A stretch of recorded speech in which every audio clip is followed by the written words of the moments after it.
زبان کی کریمنگ کے ذریعے اس کو بکش فارم میں لایا گیا. اور یہ تب سے ہی بکش ہے. جی بکش ہے. پہلے وہ بک سینوں کے اندر تھی قرآن و سنت کی فارم میں, پھر ریٹن آئی. اس کی وجہ یہ ہے کہ اس زمانے میں کاغذ اتنا عام نہیں تھا. اگر قرآن کسی کے گھر میں رکھا جائے تو کئی کمرے رکھنے پڑتے. لوگ سمجھتے ہیں کہ شاید اس زمانے میں اس کو عیب سمجھا جاتا تھا. نہیں, انوینشن یہ مسلمانوں کے پاس نہیں تھی. یہ بنو عباس کے دور کے اندر جب خلیفہ ہارون رشید نے وہ وزڈم کا ایک بیت الحکمہ بنایا, ہاں, اس کے بعد بکس اور پھر یہ ساری کی ساری کاپیز تیار ہونا شروع ہوئیں, اور پھر اسی عباسی دور کے اندر آپ کو بخاری, مسلم اور باقی احادیث کی کتابیں اس طریقے سے پروپیگیٹ ہوتی ہوئی نظر آئیں. اب وہ کتابوں میں تو نالج موجود تھا, لیکن ٹریڈیشنل دین اس میں معذرت کے ساتھ جو ہمارا ایک صوفیانہ رنگ آیا نا, جس میں استاد اور شاگرد کا ایک رشتہ بغیر کسی دلیل کے چلنا ہے آپ نے اپنے استاد کے پیچھے, خواہ وہ قرآن سے کوئی آیت بیان کرے نہ کرے, سنت سے کوئی چیز بیان کرے نہ کرے, جو اس کی ٹریڈیشن ہے اس کو آپ نے لے کے چلنا ہے. اس کی ٹریڈیشن کے علاوہ اگر اس کو نام دیا جائے اس کی انڈرسٹینڈنگ, جی انڈرسٹینڈنگ میں ظاہر فرق ہے. انڈرسٹینڈنگ کے لیے کاؤنٹر ویریفیکیشن تو ہمارے پاس کتاب ہے نا. آج اگر ایک بندہ کہتا ہے بٹ کے سپیلنگ BUTT ہے, تو وہ پنجاب کا بٹ تو ہو سکتا ہے, آکسفورڈ کا بٹ وہ نہیں ہے, جو جس کو ہم لیکن کہتے ہیں, اور عربی میں لاکن. تو ڈکشنری فیصلہ کرے گی نا. آج کوئی شخص دین بنا کے امت میں پیش کر رہا ہے, تو ہم کاؤنٹر ویریفیکیشن تو اس کی کریں گے قرآن سے اور سنت سے. اور اگر قرآن و سنت میں موجود نہیں ہے, پھر وہ دین نہیں ہے, ٹریڈیشن ہے, خواہ وہ کرسچنس کی ہو خواہ مسلمس کی ہو. تو فرق پڑا کہاں اور کس وقت پڑا, اور اس کو کرنے, فرق ڈالنے میں کن لوگوں کی حکمت شامل تھی, یا یوں کہہ لیں کہ ان کی جہالت شامل تھی؟ دیکھیں, فرق پڑا جو لوگ اس سارے معاملے کے کسٹوڈین تھے, انہوں نے ہی فرق ڈالا. وہ کون ہے؟ جی ظاہر ہے بڑے بزرگ, ان کے سارے معاملات. لیکن دیکھنا امام بخاری نے کتنا اچھا کام کیا, موتا دیکھ لیں وہ کتنا اچھا کام. جی ان بزرگوں کو تو ہم مانتے ہیں. ہمیں جو اختلاف ہے نا وہ ان بزرگوں سے ہے کہ جنہوں نے بکش اسلام کو سائڈ پہ رکھ کے ان کے نام کے اوپر اپنا سودا بیچا. مثلا اب میں ٹیبل پہ رکھوں بخاری, اور یہاں میں پیچھے بیان کر رہا ہوں کشف المحجوب, تذکرۃ الاولیاء, رسالہ کشیریہ, تو بھائی وہ کوئی اسلام کی کتابیں تو نہیں ہیں, وہ تو خود انہوں نے اپنی تھاٹس لکھی, اس میں جو قرآن و سنت ہے وہ تو حق ہے. باقی جو ان کے اپنے ایکسپیرینسز ہیں, دین دنیا میں تو کوئی نہیں بنا سکتا, دین تو آسمان سے نازل ہوا ہے. انجینئر صاحب, آج ایک مفتی بنتا ہے تقریباً 11-12 کم از کم 8 سال کی تعلیم کے بعد, اور وہ تمام علوم پڑھتا ہے. تو آج کے جو علماء کرام ہیں ان کو بھی تو اس بات کا پتہ ہوگا نا کہ ہم نے کتاب کا حوالہ جو ہے, جب ہم کہتے ہیں کہ اچھا قرآن اور حدیث سے ثابت کریں, تو ثابت کرنے کا مطلب تو یہی ہوتا ہے کہ قرآن اور حدیث کا حوالہ ہو. تو پھر غلطی یا غلط فہمی کہاں سے ہو جائے؟ آپ کو حیرانگی ہوگی کہ ہمارے جو درس نظامی کے کورسز میں اگر 8 سال کا کورس ہے تو 7 سال اپنے بزرگوں کی کتابیں پڑھائی جاتی ہیں, شاعری کی کتابیں پڑھائی جاتی ہیں, اور آخری سال جا کے دور حدیث ہوتا ہے, اور بیچ میں قرآن کو تھوڑا بہت کر کے کور کرواتے ہیں, لیکن وہ بھی اس تفصیلات کے ساتھ نہیں جس کی ضرورت ہے. اور پھر ایک فرقے کی چھاپ لگ جاتی ہے. اسی اینک سے آپ نے قرآن و سنت کو دیکھنا ہے, تھنک آؤٹ آف باکس نہیں کرنا. آپ دیکھ لیں سلیبس اپوزٹ ہے اس پریکٹسنگ دین کے جو سب کانٹیننٹ میں چل رہا ہے. یہی وجہ ہے کہ ہم نے اکیلے اس پلیٹ فارم سے سب کو پچھاڑ کے رکھ دیا ہے, کیونکہ ان کتابوں سے یہ بھاگ نہیں سکتے, بخاری سے, مسلم سے, مشکات سے, قرآن سے, ان کے مدارس میں پڑھائی جاتی ہیں, لیکن پڑھائی یہ کتابیں جاتی ہیں, عمل کروایا جاتا ہے بزرگوں کی تعلیمات کے اوپر. تو اس کا یہ بھی ایک آرگومنٹ تو دیا جا سکتا ہے کہ آپ کتاب کو سمجھتے مختلف طریقے سے ہیں. دیکھیں, اگر ہم یہ کہیں کہ کتاب کو سمجھنے کا انداز ڈیفرنٹ ہے, تو اس کے لیے پھر کوئی دلیل تو لانی چاہیے. اگر میں اس کتاب کا فہم آپ کے بزرگوں کی تعلیمات کی روشنی میں آپ کو بتا دوں, مثلا قرآن کی ایک آیت ہے, آپ سمجھتے ہیں یہ آیت یوں نہیں یوں ہے, اور میں بتاؤں کہ آپ کس امام کے ماننے والے ہیں, آپ کہتے ہیں میں امام احمد بریلوی کا ماننے والا ہوں یا اشرف علی تھانوی صاحب کا ماننے والا ہوں, تو میں کہوں گا کہ انہیں اردو لنگوسٹک بھی آپ سے اچھی آتی تھی, انہوں نے ترجمہ بھی پیسے کمانے کے لیے نہیں کیا, ہمارا تو اس نے زن ہے, آپ کو سکھانے کے لیے کیا. ہم آپ کی انٹرپریٹیشن دین کی مانیں یا ان کی مانیں. اور یہ بھی ایک بہت بڑا دھوکہ دنیا میں دیا جا رہا ہے. مجھے بتائیں, BBC اور CNN کے اوپر جو نیچے نیوز کی پٹی چلتی ہے, کیا ایسا ہوتا ہے کہ امریکہ کا انسان کوئی اور اس پٹی کا مطلب لیتا ہے اور افریقہ کا کوئی اور لیتا ہے؟ یہ قرآن میں ہی کیوں کہتے ہیں کہ مطلب لیتے ہیں؟ مطلب ایک ہی ہوتا ہے, 2 نمبری کر رہے ہیں. بالکل ایسا نہیں ہے. آج آپ 10 صحابہ قبر سے نکل آئے, ان کو آپ اردو کا کورس کرائیں 10 سال تک, اور اینڈ پہ قرآن ان کے ہاتھ میں تھمائے نا, وہ 10 کے 10 ترجمہ ڈیفرنٹ کریں گے, مفہوم ایک ہوگا. کوئی ترجمہ کرے گا اللہ کے نام سے شروع, کوئی کرے گا شروع اللہ کے نام سے, کوئی کہے گا شروع کرتا ہوں اللہ کے نام سے. مفہوم ایک ہوگا, الفاظ کے چناؤ کا فرق ہوگا. یہ بالکل دھوکہ ہے کہ کوئی الفاظ ایسے آ جاتے ہیں جس کی وجہ سے فہم میں فرق پڑ جاتا ہے. فہم میں کوئی فرق نہیں پڑتا. فہم میں فرق نہیں پڑتا؟ نہیں, کوئی فرق نہیں. اگر فہم میں فرق نہیں پڑتا تو لوگوں کے ادراک میں فرق کیوں پڑتا ہے؟ وہ اس لیے پڑتا ہے کہ ہمارے جو علماء فتاوا دینے والے ہیں نا, یہ سب کے سب مفتیاء بیسیکلی نقال ہیں. یہ نقال یہ باقاعدہ ٹرم ہے جو دینی حلقوں میں استعمال کی جاتی ہے, یعنی جو نقل کرتے ہیں اپنے بزرگوں کے فتاوا. یہ قرآن کو نقل نہیں کدھر سے نقل کرتے ہیں؟ آپ فتوے کی بات کریں. جی فتوے لکھے جاتے ہیں, فتاوا عالمگیری میں ہے. یہ سیکنڈری بکس بھی فالو نہیں کرتے, یہ ٹرشری بکس ہوتی ہیں.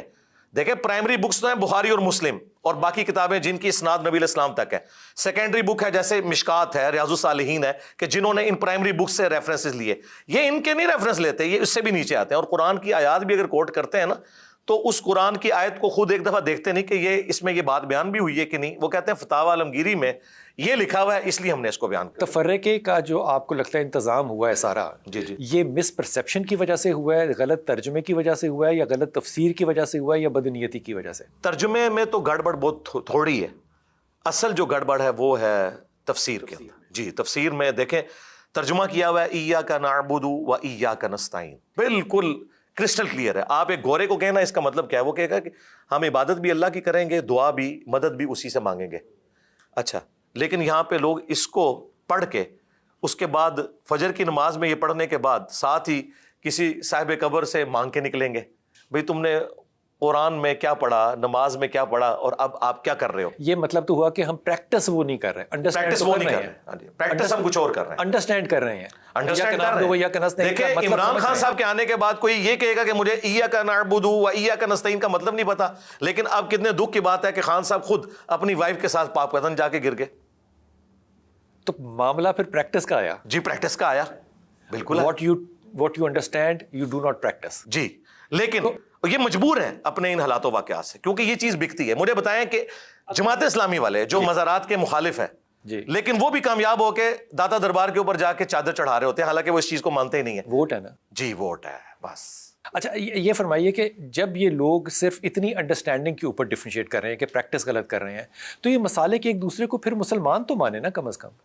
یہ تو مسلمان بھی نہیں مانتے. جی مسلمان نہیں مانتے, کیونکہ اگر یہ مسلمان مانیں گے نا تو ایک بڑا پرابلم کھڑا ہو جائے گا کہ چندہ بک پھر الگ نہیں رہے گی, وہ کامن ہو جائے گی. آپ ساری گفتگو IMF کے مطابق کر رہے ہیں. جی دیکھیں اگر میں یہ کہوں میں ہوتے ہوئے کہ چپس مجھ سے اچھے ہیں لیکن چکن میرا بہتر ہے, تو پھر جو چپس والے لوگ ہیں وہ تو وہاں چلے جائیں گے.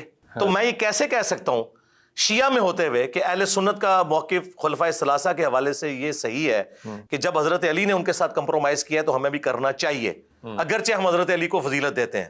اگر میں شیعہ ہوتے ہوئے یہ کہتا ہوں تو مجھے تو وہاں کی نہ کمیٹی رہنے دے گی نہ عوام رہنے دے گی. اور اگر میں سنی ہوتے ہوئے یہ کہتا ہوں کہ حضرت علی خلیفہ برحق ہیں, ان کے خلاف جو لوگ کھڑے ہوئے ان صحابہ کا احترام اپنی جگہ, لیکن اپنی تمام جنگوں میں حضرت علی جو ہے وہ حق پہ تھے, اور یہ اہل سنت کا بھی مسلک ہے.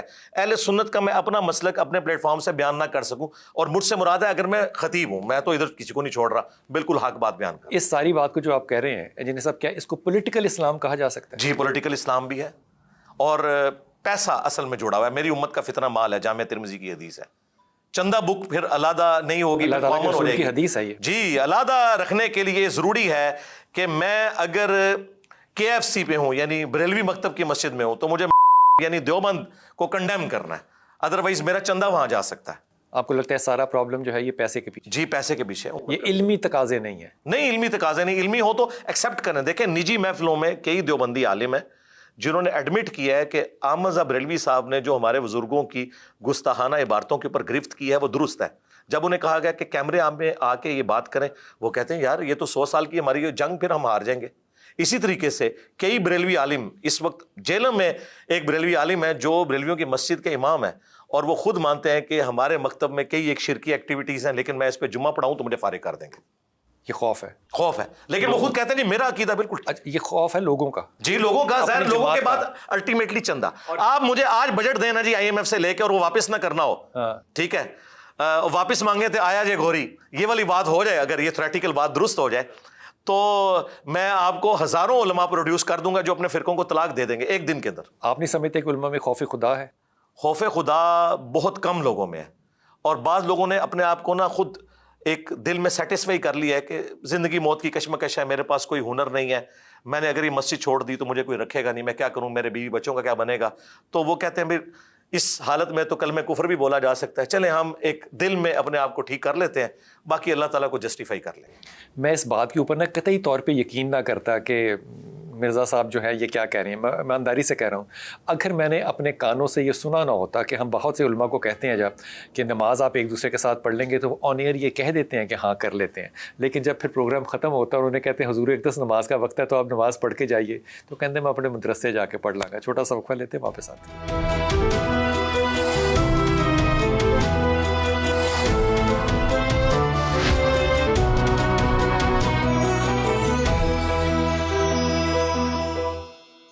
بسم اللہ الرحمن الرحیم. حضور اقدس ایک لفظ ہم نے بنایا ہوا ہے تقلید کرنا, امام کو ماننا. اب ہمارے ایک زمانہ تھا, آپ یہ بہتر سمجھتے ہیں کہ خانہ کعبہ کے اندر بھی چار جو تھے وہ مصلے جو تھے وہ بچھے جاتے تھے, بلکہ اس کے تو تصویری ثبوت جو ہیں موجود وہ بھی موجود ہیں.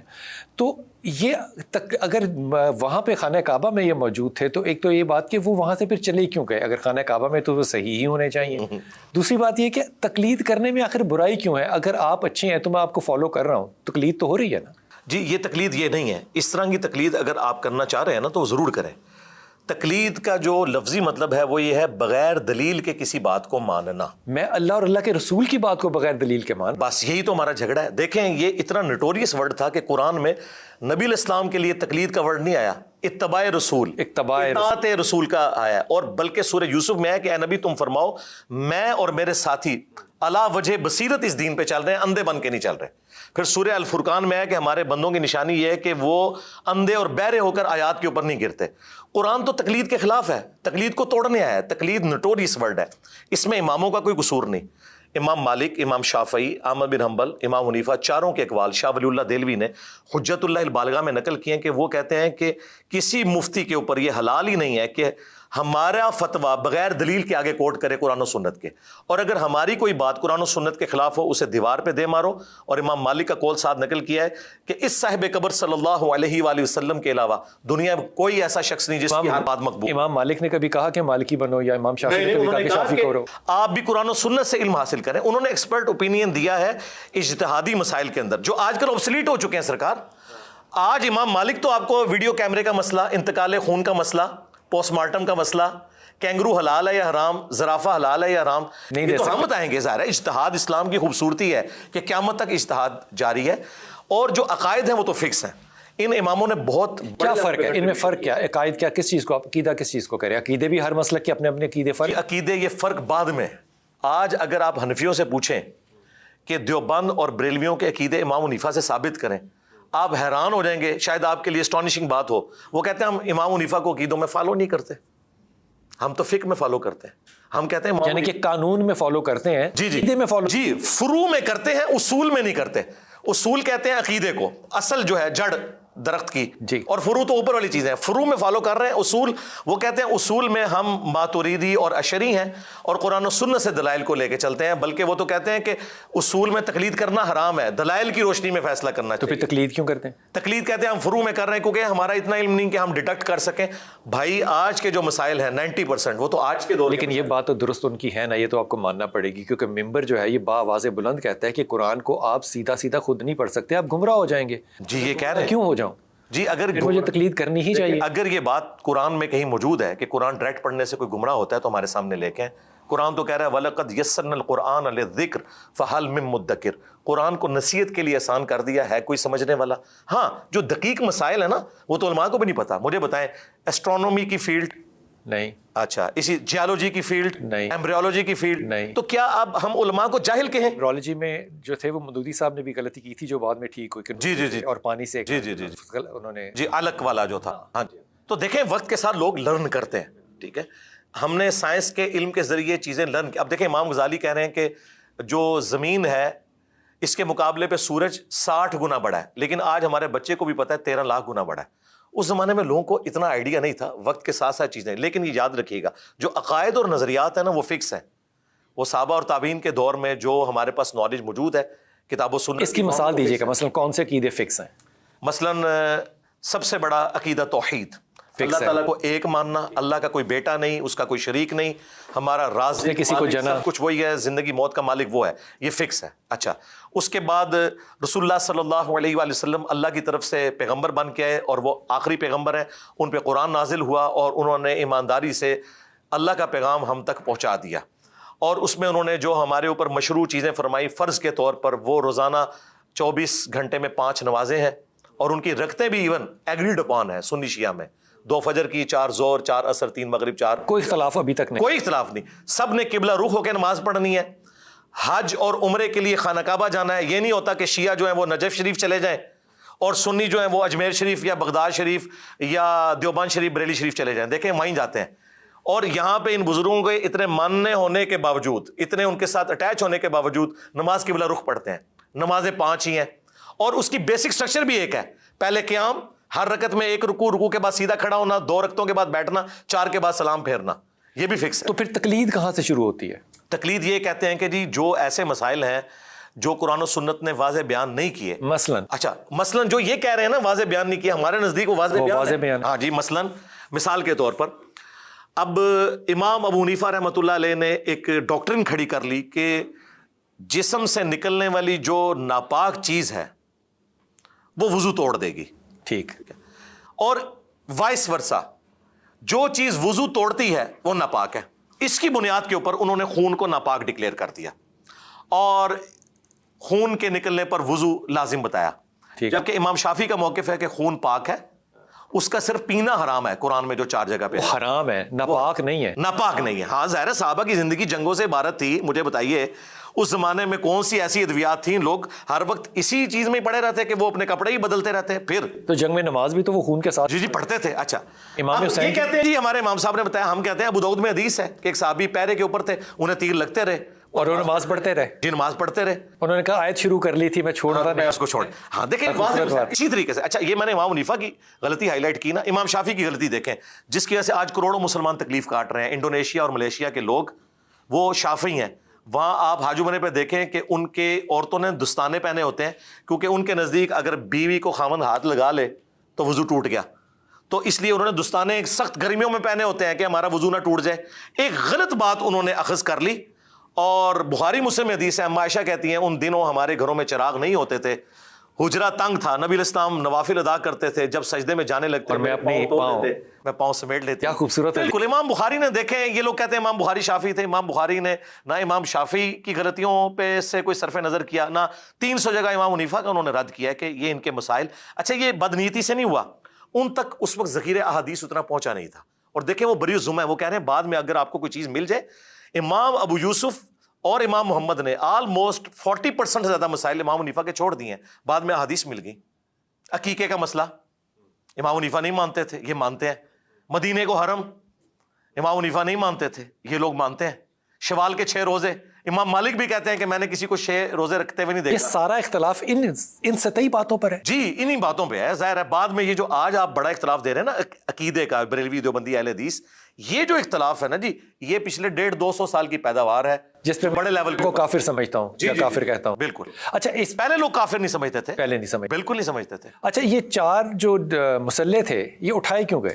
دیکھیں یہ 4 مسلح 1517 میں سلطنت عثمانیہ نے ڈالے, اور 1917 میں 400 سال بعد یہ بدعت ختم ہوئی. بدعت میں اس لیے کہہ رہا ہوں کہ ان سے پہلے کے جو 600-700 سال کے مسلمان تھے وہاں بھی نماز ہوئی نا. ٹھیک ہے. اچھا, پھر یہ 4 مسلح تھے, اور پیرلل میں یہ چاروں اپنی الگ الگ نماز پڑھتے تھے.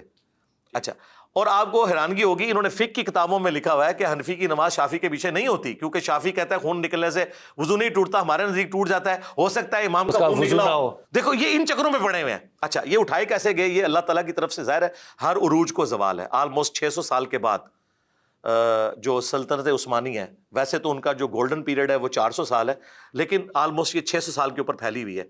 ان کی کمر ٹوٹی جب انہوں نے فرسٹ ورلڈ وار میں ساتھ دیا جرمنی کا, اور یہ جنگ ہار گئے.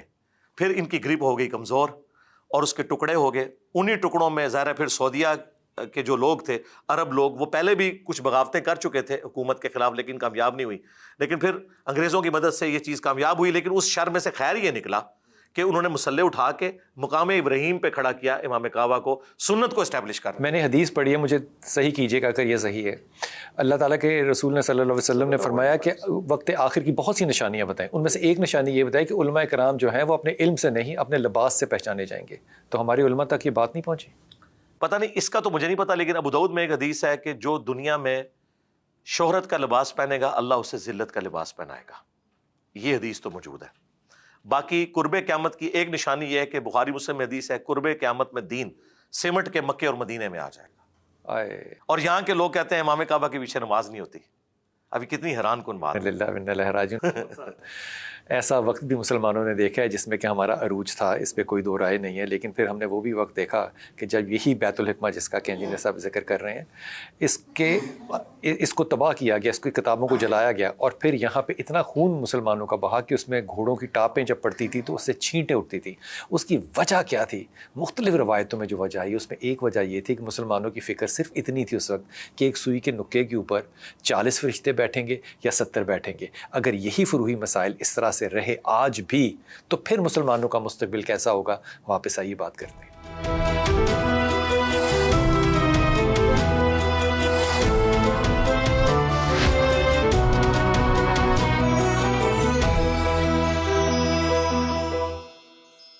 بسم اللہ الرحمن الرحیم. حضرت رسول پاک صلی اللہ علیہ وسلم نے 10 سال مدینے میں گزارے. میں اگر غلط ہوں گا تو مجھے آپ نے ٹھیک کر دیا. جی. اب 10 سال جو وہاں پہ آپ نے گزارے، کم از کم 5 نمازیں تو آپ نے صحابہ کے ساتھ پڑھی، چھٹی ہوگی اما عائشہ کے ساتھ پڑھی ہوگی، یا جیسے بھی 5 نمازیں تو پڑھی. اب ایک سال میں 365 دن لگا لیں، 10 سال آپ نے وہاں پہ نمازیں پڑھی، 18,250 نمازیں بن جاتی ہیں. ایک سنت رسول جو 18,250 دفعہ ہوئی ہو، اگر مسلمان آج اس پہ بھی ایک نہیں ہو سکتے تو پھر مجھے کوئی کہے کہ یہ سنت اختیار کرو تو میرے دل میں پھر جلن تو ہوگی نا. جی ہم خود اس تکلیف سے گزر رہے ہیں، لیکن میں اس میں ایک آپ کو پازیٹیو پہلو بتاؤں. As far as basic structure of نماز از کنسرنڈ وہ سیم ہے. یہاں پہ اگر 4 بندے بیٹھے ہوئے ہیں، کسی کی بازو نہیں ہے، کسی کی آنکھ نہیں ہے، کسی کا پاؤں نہیں ہے، سب کو انسان ہی بولا جائے گا. ٹھیک. بکش نماز تو وہی ہے جو حرم مکہ میں حرم مدینہ میں پڑھی جا رہی ہے، جو بخاری اور مسلم میں لکھی ہوئی ہے. لیکن ہمارے سب کانٹیننٹ میں چونکہ ایک خاص فقہ نے حکومتی لیول کے اوپر غلبہ حاصل کر لیا، پہلے بنو عباس کے ذریعے 3 براعظموں میں، اور بعد میں پھر سلطنت مغلیہ کے ذریعے ظاہر اورنگزیب عالمگیر نے فتاوی عالمگیری لکھوایا احناف کا، اور یہ حنفیوں کا سلسلہ شروع ہوا. بیسک سٹرکچر ایک ہے، رکعتوں کی تعداد ایک ہے، تمام یہ مانتے ہیں کہ اللہ اکبر کہہ کے نماز شروع کرنی ہے، قیام ہے اس میں سورہ فاتحہ اور 7 سورت ملانی ہے، سب کے نزدیک رکوع میں تسبیحات ہیں، رکوع کے بعد سیدھا کھڑا ہونا ہے، ہر رکعت میں 2 سجدے کرنے ہیں، 2 رکعتوں کے بعد بیٹھنا ہے، اور اگر 3 والی نماز ہے 3 کے بعد سلام پھیرنا ہے، یا پھر 4 کے بعد سلام پھیرنا ہے. یہ بیسک سٹرکچر کے اوپر سب کے سب متفق ہیں. اب بیچ میں جو نماز کا حسن ہے، جو رفع الیدین والا مسئلہ، ایک ہاتھ رکھنے کا مسئلہ، جی وہ بھی میں بتاتا ہوں. رفع الیدین کا جو مسئلہ ہے اس کے اوپر تو اہل سنت کے 3 امام، امام مالک، شافعی، احمد بن حنبل، وہ تو اتفاق کرتے ہیں کہ رفع الیدین ہے. جی رفع الیدین ہے. ایون شیعہ کے بھی امام، اور جنگ تبوک کے بعد اس کی حدیثیں موجود ہیں. جی دیکھیں یہ لوگ کہہ رہے ہیں مدینے میں رفع الیدین چھوڑ دیا تھا، انہیں پتہ ہی نہیں کہ نماز جو ہے وہ مدینے کی ہجرت سے تھوڑا عرصہ پہلے 5 نمازوں کا شیڈیول آیا ہے. ساری نمازیں نبی علیہ السلام نے پڑھی مدینہ شریف میں، جو 5 وقتہ شیڈیول ہے. وہاں تو تہجد کی نماز تھی مکے میں. تو نماز کی احادیث روایت کرنے والے صحابہ جو بخاری مسلم میں ہے نا، ان میں وہ صحابہ بھی ہیں جو فتح مکہ کے بعد مسلمان ہوئے ہیں، کچھ غزوہ تبوک کے موقع پر مسلمان ہوئے ہیں. اب اس زمانے تک، غزوہ تبوک تو نبی علیہ السلام کی ڈیتھ سے آلموسٹ 1.5 سال پہلے ہوئی ہے، اس وقت تک نبی علیہ السلام رفع الیدین کے ساتھ نماز پڑھ رہے ہیں. تو مسئلہ یہ ہے کہ بیچ میں کوئی گڑبڑ ہو گئی ہے، اور وہ گڑبڑ جب شروع ہوئی امام بخاری نے اسی زمانے میں جز رفع الیدین لکھ دی تھی. بیسیکلی رفع الیدین کو انہوں نے کہا سنت ہے نا، چھوڑ دیں تو جائز ہے.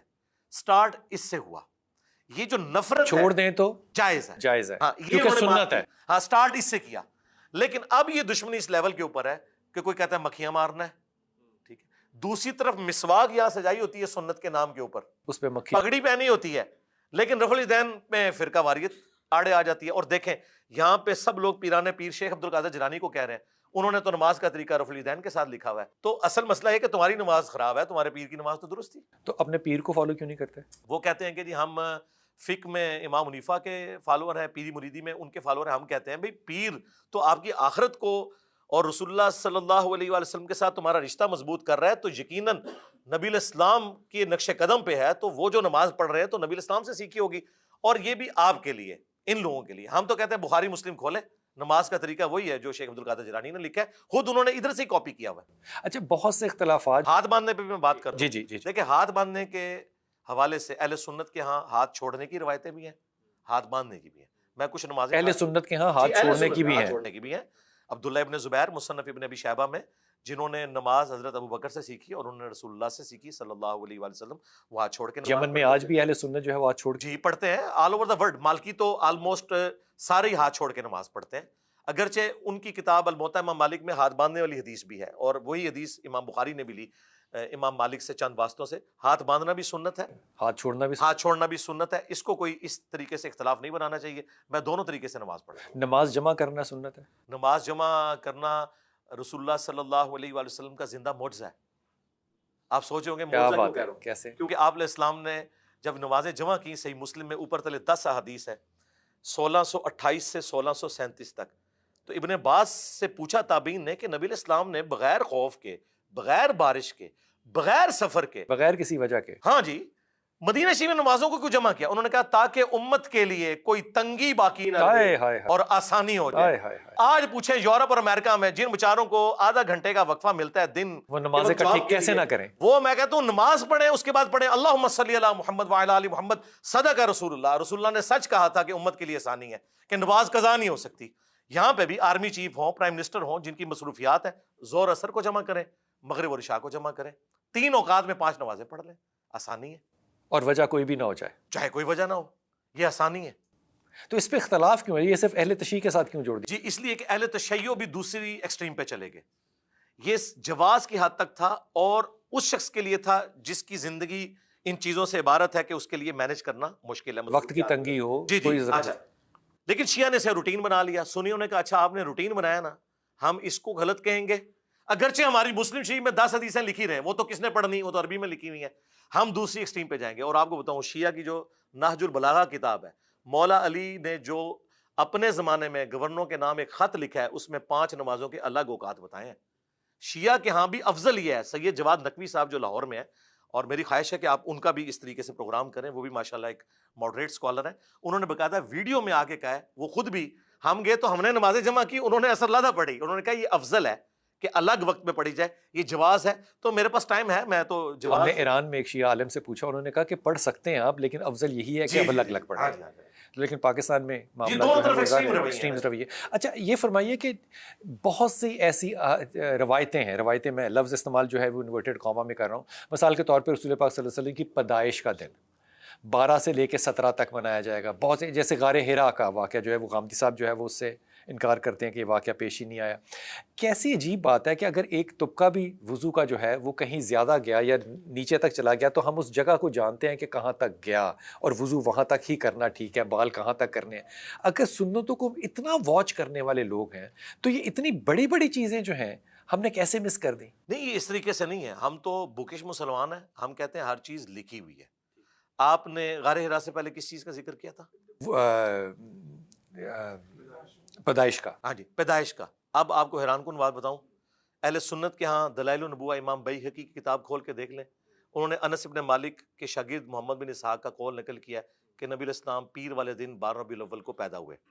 اور شیعہ کی کتاب اصول الکافی، جس طرح ہماری صحیح بخاری ہے نا، اصول الکافی میں 110 نمبر چیپٹر ہے، اس میں سٹارٹ میں لکھا ہے کہ نبی علیہ السلام عام الفیل والے سال 12 ربیع الاول کو پیدا ہوئے۔ شیعہ پریکٹیکلی 17 کو منا رہے ہیں، کتاب ان کی 12 کہہ رہی ہے۔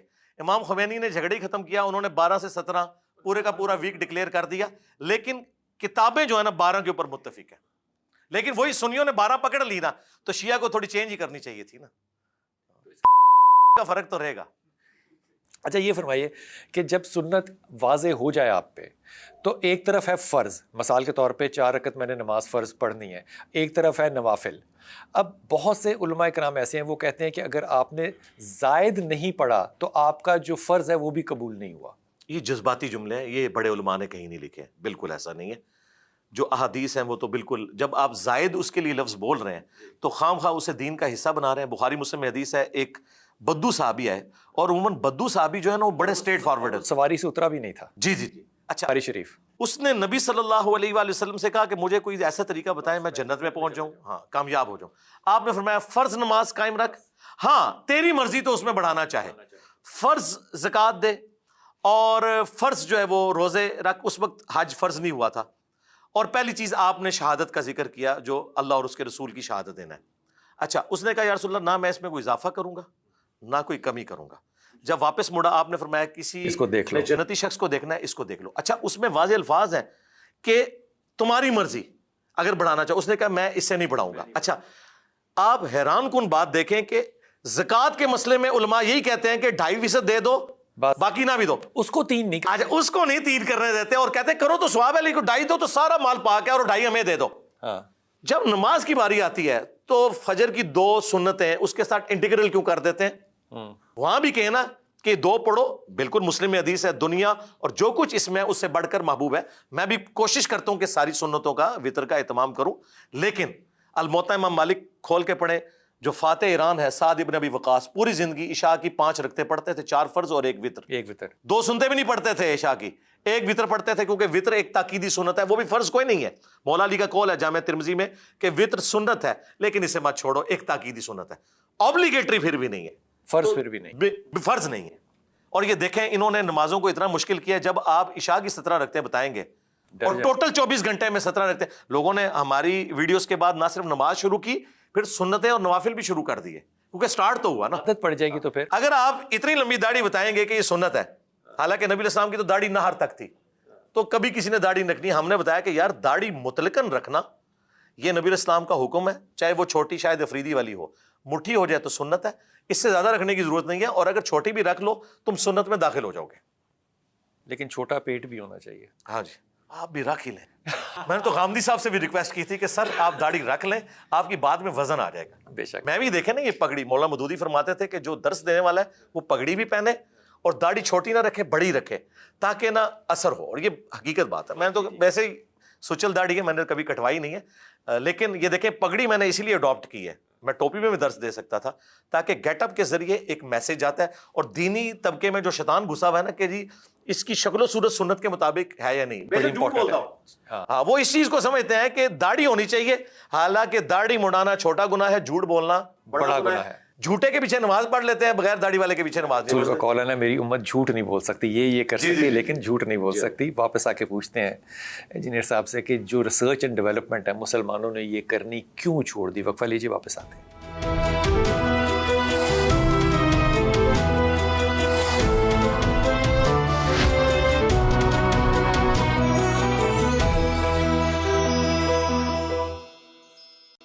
بسم اللہ الرحمن الرحیم. انجینئر صاحب، عام طور پہ علماء کلام کہتے ہیں کہ جو اختلاف ہے، اختلاف دین جو ہے، یہ اللہ تعالیٰ کی رحمت ہے. اور میں اس بات کو اس طرح سے سمجھتا ہوں کہ اگر یہ اختلافات نہ ہوتے تو ہم بھی کیتھولک ہوتے، ہمارے یہاں کو مذہب کے اوپر بحث ہی نہ کرتا جتنی کہ ہم کرتے ہیں. یہ بھی اللہ تعالیٰ کی ایک رحمت ضرور ہے، لیکن over a period of centuries اگر آپ دیکھیں تو مسلمانوں کے یہاں تحقیق کا کوئی طریقہ نہیں رہا. قرآن پڑھنا اگر روک دیا جائے اور ڈائریکٹ حدیث پڑھنی روک دی جائے تو نوجوان جو ہیں وہ علم کہاں سے لیں گے؟ اور اگر ریسرچ اینڈ ڈیولپمنٹ میں کر رہا ہوں تو میرا تھیسس جتنا صحیح ہو سکتا ہے اتنی ہی پروبیبلٹی ہے کہ میرا تھیسس غلط بھی ہو، وہ پھر بھی تھیسس ہی ہوگا. تو جب غلطی کے اختلاف پہ میرے پہ کفر پہ فتویٰ لگ جائے گا تو میں ریسرچ اینڈ ڈیولپمنٹ کروں گا کیوں؟ دیکھیں یہ جو آپ نے کہا نا اختلاف رحمت ہے، اس کو تھوڑا ماڈیفائی کر لیں، اختلاف رائے رحمت ہے. مخالفت جو ہے وہ تو سب سے بڑی لعنت ہے جو ہمارے اوپر پڑی ہے کہ ہم نے ایک دوسرے کی تکفیر کرنا شروع کر دی، مخالفت کر رہے ہیں. جی، اختلاف رائے تو صحابہ میں بھی ہوا ہے اور اس میں سے کتنے اور بڑے بڑے موقعوں پر ہوا ہے، بڑے بڑے موقعوں پہ ہوا. آپ دیکھیں صحیح بخاری میں تعلیقاً امام بخاری لے کے آئے کہ سیدنا عمر نے اپنے دور خلافت میں ایک شخص کے اوپر حد جاری کر دی اور وہ پاگل تھا. حضرت علی نے کہا کہ امیر المومنین 3 لوگوں سے تو اللہ نے قلم اٹھایا ہوا ہے، ایک مجنون ہے، ایک نابالغ ہے اور ایک سویا ہوا شخص. تو حضرت عمر نے اپنا ڈیسیژن واپس لیا. دیکھیں اختلاف رائے کے کتنے فائدے حاصل ہوتے ہیں. باقی جو آپ نے یہ بات کی نا کہ over the period of time مسلمانوں میں تحقیق والا معاملہ ختم ہو گیا. ظاہر ہے کہ جب ہم محکومی میں چلے گئے نا، بنو عباس جو ہے ہمارا ایک گولڈن پیریڈ تھا. احادیث کی کتابیں بھی لکھی گئیں، سائنس میں بھی ترقی ہوئی. پھر آہستہ آہستہ جب حکومتی لیول کے اوپر ایسے لوگ آ گئے کہ جو خاص اسکول آف تھاٹ کو گود لینا شروع ہو گئے. سب سے پہلے معتزلہ کو گود لیا مامون رشید نے, اچھا, اور پھر تلوار کے زور کے اوپر سب کو معتزلہ بنایا جی, اچھا. پھر دیکھیں اسی کی نسل میں آگے جا کے متوکل جو ہے وہ بالکل 180 ڈگری ہو گیا. وہ اہل حدیث اسکول آف تھاٹ کا فالو کرنے والا تھا, چن چن کے معتزلہ کو انہی لوگوں کو جیلوں میں ڈلوایا, کتابیں ضائع کروا دی, یہ کروا دیا. تو یہ جو حکومتی انوالومنٹ ہے نا, یہ سب سے بڑا یعنی آپ سمجھ لیں ایک کلٹ ہے جس کی وجہ سے سب کچھ ہوتا ہے. امام خمینی نے وہاں پہ جتنے تعلیمی ادارے ہیں نا ایران میں, ان کو گورنمنٹ سے آزاد کیا ہوا ہے, ان کا اپنا بجٹ ہے. آپ کو پتا ہے وہاں پہ لٹریسی ریٹ کتنا ہے؟ نہیں مجھے نہیں پتا. 98. دیکھ لیں. پھر انہوں نے کہا اگر آپ حکومتوں سے بجٹ لو گے تو حکومتوں کی غلطیوں کے اوپر تو آپ تنقید ہی نہیں کر سکتے. تو یہ حکومتوں نے جب گود کیا بات ہے. اب یہاں پہ بھی دیکھیں سب کانٹیننٹ میں, میں خود خاندان مغلیہ سے تعلق رکھتا ہوں, لیکن یہاں مغلوں نے کیا کیا ہے, انہوں نے اورنگزیب عالمگیر ہمارا دادا تھا, بھائی کو قتل کروایا, اپنے کئی بھائی قتل کیے, باپ کو شاہ جہاں کو جو ہے وہ ڈال دیا جیل کے اندر, جہاں وہ اس تاج محل کو دیکھتا رہے, اور اسی کی والدہ تھی وہ تاج محل جس کا بنا ہوا تھا. اور دوسری طرف فتاوی عالمگیری لکھوا کے علماء کو ایسا فین کیا روٹی روزی کے اوپر لگا کے کہ لوگ کہتے ہیں جی ٹوپیاں سی کے حکم آتا تھا, نماز کبھی نہیں چھوڑی. میں کہنا پڑا بھی نہیں چھڑیا انہیں, کوئی پیو بھی نہیں چھڑیا. یہ اس کا دوسرا پہلو تھا. یہ دو رخ ہوتے تھے. یہاں بھی آج بھی آپ پولیٹیشنز کو دیکھیں, اگر آپ ان کے پولیٹیشنز کو چھوڑ دیں, باقی ہمارے جو جتنے امیر لوگ ہیں خواہ وہ پراپرٹی ڈیلرز ہوں یا ان کے, آپ ذرا فلائی کاموں کو دیکھیں, لگتا ہے کہ یہ تو سیدھے جنتی ہیں, حاتم طائی سے زیادہ ان کا نکل آئے گا وہاں پہ ریکارڈ. لیکن دوسری طرف دیکھیں تو دوسری ایکسٹریم پہ ہوتے ہیں. تو بیسیکلی حکومتوں کا زبردستی والا معاملہ, اس کی وجہ سے لوگوں کو روک دینا کہ کوئی اختلاف رائے کرے, پورے خاندان سمیت غائب ہو جائے. مجھے بتائیں, میں نے جو اگر یہ روکنا ہی تھا تو پھر مدارس میں روکتے. دیکھیں میں وہ مدارس والا سلسلہ تو بعد میں آیا نا. مجھے بتائیں جو میں نے یہ ہنگامہ کھڑا کیا ہوا ہے, ایک لمحے کے لیے سوچیں, اچھا لفظ استعمال کیا آپ نے, ہنگامہ کھڑا کیا ہوا. اگر ڈیموکریسی نہ ہو یہاں پر, اگر یوٹیوب نہ ہو اور حکومتی لیول کے اوپر ایک سٹانچ قسم کے کسی فرقے کی حکومت آ جائے تو میں یہ کام نہیں کرنے دیں گے. اچھا وہ مدارس کی بھی جو آپ بات کر رہے ہیں, مدارس بھی جناب ان کی مرضی کے بغیر نہیں چلتے تھے, یہ ذہن میں رکھیے گا. آج بھی اگر آپ دیکھ لیں ہمارے ملک میں سب سے اسٹرانگ طبقہ اسٹیبلشمنٹ کا نا, تو آپ دیکھتے ہیں کہ ذرا سے ان کا اشارے ابرو ہوتا ہے تو فتوے کیسے نکلنا شروع ہوتے ہیں. وہی علماء چند دن پہلے یہ بات کر رہے ہوتے ہیں, دوسری طرف علماء پہ بھی سرکاری علماء کا ٹائٹل لگا ہوا ہے اور اس پہ کوئی ان کو حیا بھی نہیں ہے. لیکن میں اس اعتبار سے اسٹیبلشمنٹ کی تعریف کروں گا کہ وہ پھر ایسے لوگوں کو نہیں چھیڑتے جو ان کی بات نہیں مانتے, تنگ بھی نہیں انہیں کرتے, بس وہ کہتے ہیں ایک طریقے سے چلتے رہے. مسلمانوں کا سائنس سے کوئی اختلاف ہے؟ نہیں, کوئی اختلاف نہیں ہے. بلکہ سائنس کی بنیادیں آج آپ گوروں سے ذرا پوچھیں کہ سارے کے سارے معاملات کس نے, الخوارزمی جس کے اوپر پوری سائنس کھڑی ہے, کمپیوٹر, یہ کون تھا؟ وہ مانتے ہیں نا, آپ نہیں مانتے. نہیں ہم تو مانتے, کیونکہ آپ کے بزرگوں نے کہا ہے کہ جناب دنیا جو ہے وہ ساکت ہے, اور دنیا گھوم اس لیے نہیں رہی کیونکہ اس کے اوپر انہوں نے ایک پورا فلسفہ جوڑا ہے جو کہ عرب نے بھی یعنی اس پہ سخت, اور احمد بریلوی صاحب نے پوری کتاب لکھ دی زمین ساکن ہے. تو جب آپ بچوں کو یہ پڑھائیں گے اور سائنس کی کتاب کچھ اور کہے گی تو ظاہر ہے یا سائنسدان پیدا ہوں گے یا مذہب پیدا ہوگا. ابھی ہمارے مدارس کے اندر نا سائنس تو پڑھائی نہیں جا رہی. یہ پرانا فلسفہ ارسطو کا, بھائی فلسفہ تو کرالریز کے اوپر چلتا تھا اور وہ ڈیٹیکٹیو نالج ہوتا تھا. سائنس جو ہے نا یہ فلسفے کی وہ اولاد ہے جس نے ہر چیز کو پچھاڑ کے رکھ دیا ہے کہ knowledge obtained through observations and experiments. دیکھیں اگر یہاں یہ لوگ پیدا ہوئے تو ڈاکٹر اقبال بھی تو پیدا ہوئے ہیں نا سب کانٹیننٹ میں, مولانا مودودی بھی تو پیدا ہوئے ہیں, ڈاکٹر اسرار بھی پیدا ہوئے ہیں, ڈاکٹر ذاکر نائک بھی, احمد دیدار صاحب بھی. تو ایسا نہیں ہے. لیکن یہ آپ کی بات درست ہے کہ مدارس کی آؤٹ پٹ ایسے لوگ نہیں ہیں, کیونکہ وہ ایک جس طرح ہمارے یہ پنجاب میں شاہ دولہ کے چوہے ہیں نا, اس کے اندر وہ آپ کو کنفائنڈ کر دیتے ہیں ایک سوچ کے اندر. جتنا بھی ہمارا مذہبی طبقہ ہے ان میں سے پچھلے 400 سال سے دیکھ لیں کسی کا تحقیقی یا کنٹریبیوٹری ایکٹ کیا رہا ہے. میں تو سمجھتا ہوں 400 سال میں اگر آپ کوئی ورلڈ لیول کے اوپر بندہ پروڈیوس کر سکتے ہیں تو دو ہی بندے ہیں, شاہ ولی اللہ دہلوی اور مولانا مودودی. تیسرا بندہ ڈھونڈنا مشکل ہے. مولانا مودودی کا کوئی ایسا سبجیکٹ نہیں ہے جس پہ انہوں نے تصنیف. اوہ ختم ہے, کوئی شک نہیں اس میں. دنیا میں اس وقت مسلمانوں کے پاس کوئی شخص پیش کرنے والا ہے نا, ہم نے ان پہ کفر کا فتویٰ لگایا ہوا ہے. جی ایک مودودی تے 100 یہودی. ہاں تو کہتے ابو امینہ بلال فلپس آپ کے ہم نام, وہ ان کی ایک کتاب پڑھ کے مسلمان ہوئے ہیں. 10,000 امریکن تو ان کے ہاتھ میں مسلمان. تو ہم کیوں خلاف ہو جاتے ہیں ان لوگوں کے جو سوچنے اصل سمجھنے میں والے؟ چونکہ انہوں نے مدرسہ سسٹم کے خلاف بغاوت کی اور وہ بڑے سافٹ طبیعت کے تھے. میں تو بالکل ایک ہارڈ لائنر ہوں, مجھے تو آپ کہہ سکتے ہیں وہ تو اتنے نرم مزاج تھے, لیکن اس وقت ان کو اندازہ ہو گیا کہ ہماری امپائرز جو ہے نا خطرے میں آ گئی ہیں. یہ کرٹیکل تھنکنگ لوگوں کو سکھا رہا ہے. دیکھیں انہوں نے حنفی ہوتے ہوئے فقہ حنفی کے کئی مسائل کے اوپر قرآن و سنت کی روشنی میں گرفت کی اور کہا کہ یار یہ آپ کس طرف لے گئے. مثلا جرابوں کے مسئلے پہ انہوں نے کہا کیا اللہ تعالیٰ اس چیز میں امت کو ڈال رہا ہے کہ جراب کی موٹائی کتنی ہو, یہ کس مٹیریل کی بنی ہو, یا اللہ آپ کو ایک آسانی دینا چاہتا ہے کہ یار سردیوں میں پاؤں ٹھنڈے ہوتے ہیں, ایک بار وضو کر کے پہن لو, 5 نمازوں تک کر لو مسا. تو یہ تو احادیث بھی ہیں. جورب عربی کا لفظ ہے. صبح پہن جامعہ ترمذی میں خفین چمڑوں کی موزوں کی حدیثیں الگ ہیں اور جرابین اس کی الگ ہے. اہل حدیث بھی مانتے ہیں, علماء عرب بھی مانتے ہیں, لیکن یہاں پہ لیکن مودودی صاحب کو میں اس لیے کریڈٹ دے رہا ہوں کہ وہ حنفی ہوتے ہوئے انہوں نے کہا یار یہ تم لوگوں نے کون سا دین بنا دیا. اور ترمذی میں امام ترمذی نے نقل کیا ہے کہ امام ابو حنیفہ کی ڈیتھ جس مرض میں ہوئی ہے نا, انہوں نے جرابیں پہن کے مسح کیا اور انہوں نے کہا یہ میں اعلانیہ کر رہا ہوں کہ میں اپنے اس فتوے سے رجوع کر رہا ہوں کہ صرف چمڑے کے موضوع پہ ہوتا ہے. آج میں یہ توبہ کر کے مر رہا ہوں. وہ توبہ کر کے مرے, ان کو ابھی تک توبہ نہیں نصیب ہوئی. یہ ترمذی میں لکھا ہوا ہے. ایک ایسا مشورہ جو کہ آپ کے خیال میں امت کو ملنا چاہیے, امہ مسلمین کو ملنا چاہیے, علماء کو ملنا چاہیے کہ ہم راہ راست پر آ جائیں, کیا ہوگا وہ؟ یہ جی نبی کے جیسا ہے ہی کوئی نہیں, بابت شاہی کوئی نہیں. اپنے اپنے بزرگوں سے دستبردار ہو جائیں. اور نبی علیہ السلام, یہ مشورہ ہے جی یہ مشورہ ہے. اچھا اس کا اینڈ رزلٹ کیا ہے؟ مرنے سے پہلے اے مسلمان کر لے اس پہ غور, کتابوں کا خدا اور ہے بابوں کا خدا اور. یہ ہے اس کا وے. اس میں کلاسیکل بابیں شامل نہیں کرتے؟ نہیں ظاہر ہے جی, ہم آپ تنزیہ کہہ رہے ہیں؟ نا جناب, ہم ان بابوں کے ماننے والے ہیں جو کتابوں کے جو ماننے کتابوں کے ماننے. جی جی, امام بخاری امام مسلم یہ ہمارے بابے ہیں. ٹھیک ہے, اسی طریقے سے صحابہ اکرام ہمارے بابے ہیں, خلفائے راشدین, اہل البیت. جو ان سے ٹکرائے وہ تو شاہی کوئی نہیں. انہوں نے ہمیں پڑھایا تھا نا کہ بڑے سے بڑا غوث کتب ابدال ہو, ایک صحابی کے گھوڑے کے قدموں کی خاک نہیں ہے, کہتے تھے نا.